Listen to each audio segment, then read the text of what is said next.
विशेष रूप से जो ये प्रेस कॉन्फ्रेंस रखी गई है, ये एक देश के, हमारे भारत के एक विशेष मुद्दे को लेकर रखी गई है। अभी आप सबने मीडिया के माध्यम से, सोशल मीडिया के माध्यम से एक चीज़ देखी होगी कि कांग्रेस ने अपना घोषणा पत्र जारी किया। कांग्रेस जो 60 साल से करती आई है, तुष्टीकरण की राजनीति, देश को बांटने की राजनीति, देश को विखंडित करने की राजनीति, ये आज तक सिर्फ वो कहने के लिए करती आई। लेकिन आज उसने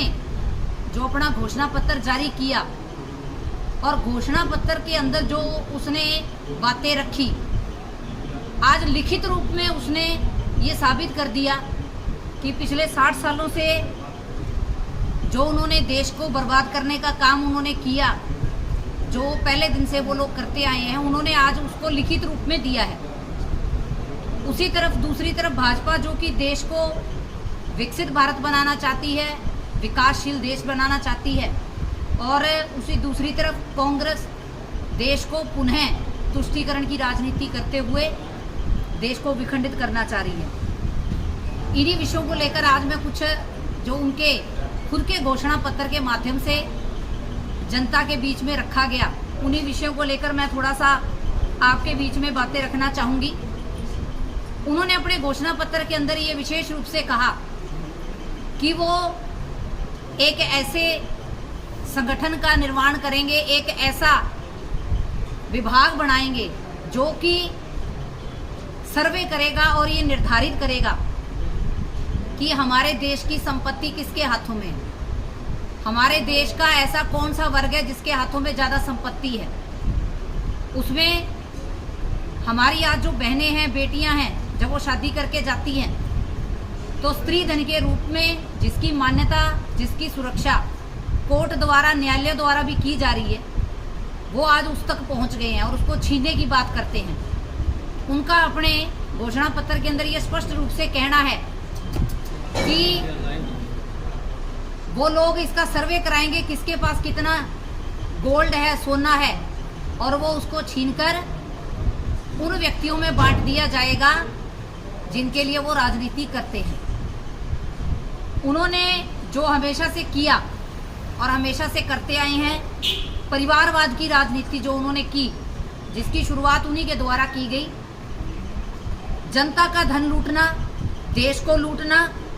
ये कांग्रेस ने अपना जन्मसिद्ध अधिकार माना हुआ है। जब देश ने आज़ादी की और हमारे भारत देश को आज़ादी मिली, तब भी उन्होंने देश को जातिवाद के नाम पर बांटकर देश को विखंडित कर दिया, और जो उनके द्वारा, उनके पूर्वजों द्वारा विखंडन के अंदर महत्वपूर्ण भूमिका निभाई गई, वो मुझे लगता है मुझे विशेष रूप से बताने की ज़रूरत नहीं है। उन्होंने जो कहा कि जो नौकरी पेशा करने वाले हमारे माता पिता हैं, जो कि अपने बच्चों के नाम पर उनके भविष्य को सुरक्षित करने के लिए एफडीआं बनाते हैं और बैंकों के अंदर सुरक्षित करते हैं कि अगर भगवान ना करे किसी माता पिता को कुछ हो जाए तो उनके बच्चों का भविष्य सुरक्षित रहे। लेकिन ये ऐसे लोग हैं जो उनके भविष्य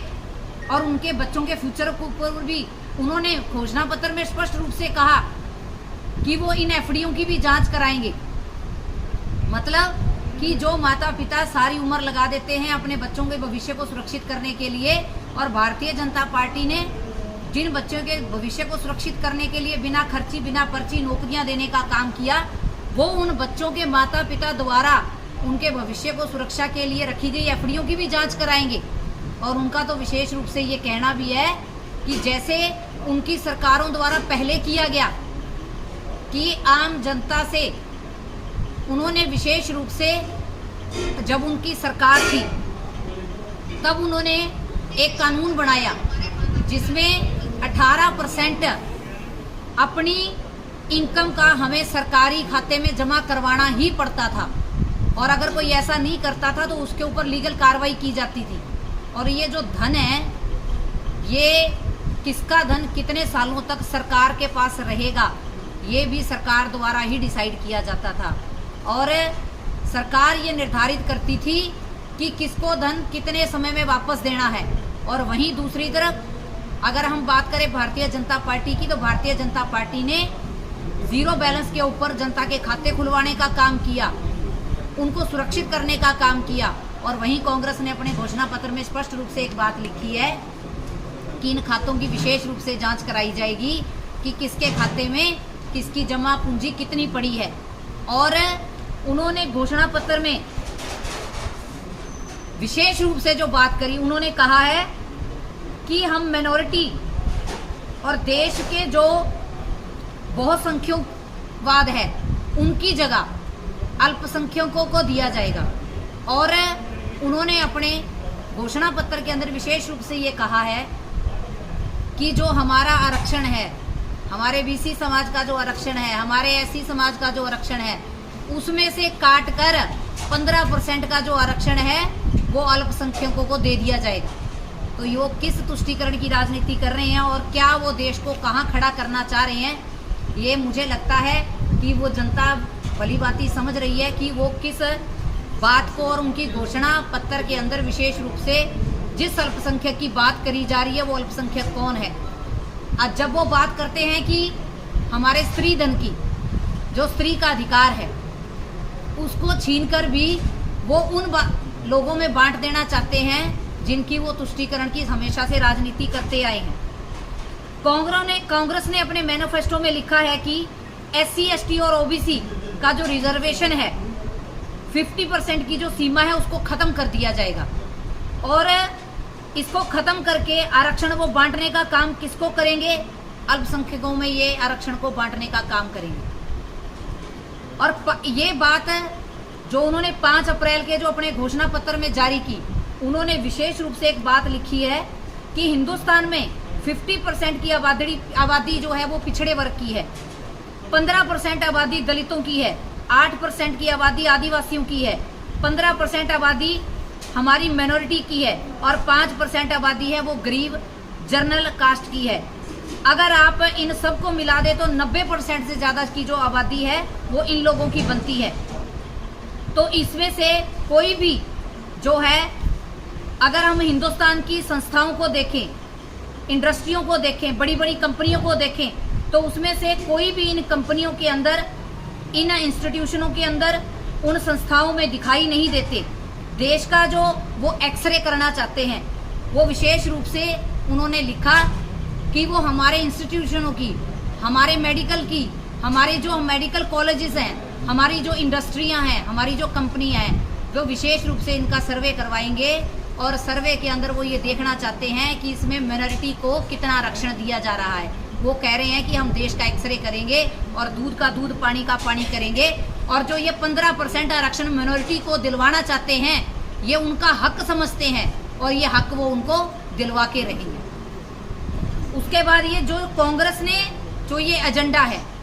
ये उन्होंने लिखित रूप में भले ही 5 अप्रैल को जारी किया, लेकिन कांग्रेस की जो ये पटकथा है ये पहले से ही लिखी जा चुकी थी।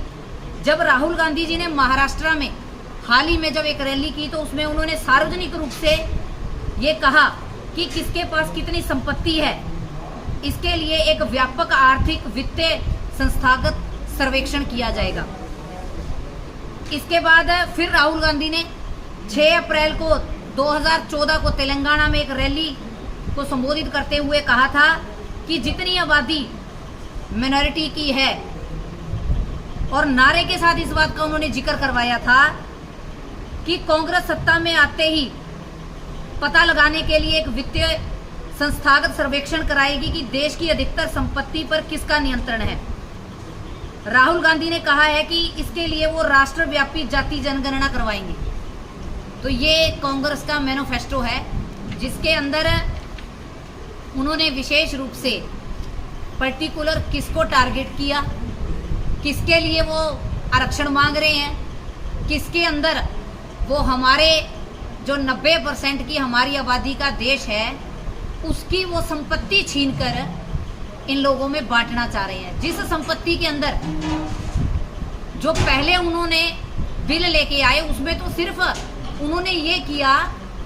कि 18% हमें हमारी इनकम का जमा करवाना है उनकी सरकार में, लेकिन यहाँ इस बार तो उन्होंने लिखित रूप में ये चीज़ें दे दी कि वो हमारी महिलाओं के मंगलसूत्र तक का सर्वे करवाएंगे, और अगर किसी के पास ज़्यादा भारी मंगलसूत्र पाया जाता है तो क्या वो उस मंगलसूत्र को छीनकर मिनोरिटी को देने का काम करेंगे। ये जो उनकी मानसिकता, ये जो वो सदा से उनका परिवार करता आया तुष्टीकरण की राजनीति, ये उसका जीता जागता उदाहरण है जो उन्होंने अपने मैनिफेस्टो के अंदर जारी किया।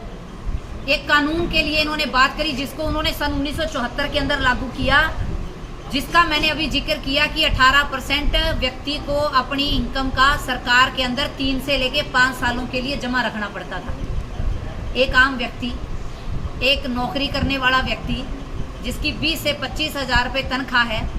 वो अपने परिवार को भी चलाता था और 18% उसको 3 से 5 सालों के लिए सरकारी खजाने में जमा करवाने का भी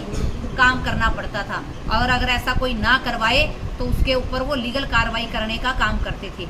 इस तरह से उन्होंने पहले भी जनता को लूटा है, और अब उन्होंने लिखित रूप में दे दिया है कि वो कैसे आगे जनता को और लूटने का काम करेंगे, कैसे वो हमारे परिवारों की एफडीआं तोड़कर सरकार के खजाने में जमा करवाने का काम करेंगे। मतलब उनकी जो सोच है, उनकी जो दृष्टि है, वो किसके ऊपर है? हमारे देश की संपत्ति के ऊपर। उसको हड़पने के लिए उनकी नीतियां हैं, उसको खत्म करने के लिए उनकी नीतियां हैं, लेकिन देश को हमने आगे कैसे बढ़ाना है, देश को हमने आर्थिक व्यवस्था को कैसे मजबूत करना है, इसके लिए उनके पूरे मैनिफेस्टो में कहीं कोई जिक्र नहीं है। आज जनता बड़ी समझदार है, जनता को सब पता है, और जनता अच्छे से जानती है कि 2014 से पहले हमारे देश की क्या स्थिति थी और 2014 के बाद आज हमारा देश कहाँ खड़ा है। आज हमारा देश बात करता है G20 की, आज हमारा देश बात करता है भारत वंदे ट्रेन भारत में बनने की, आज हमारा देश बात करता है 100 सेना के लिए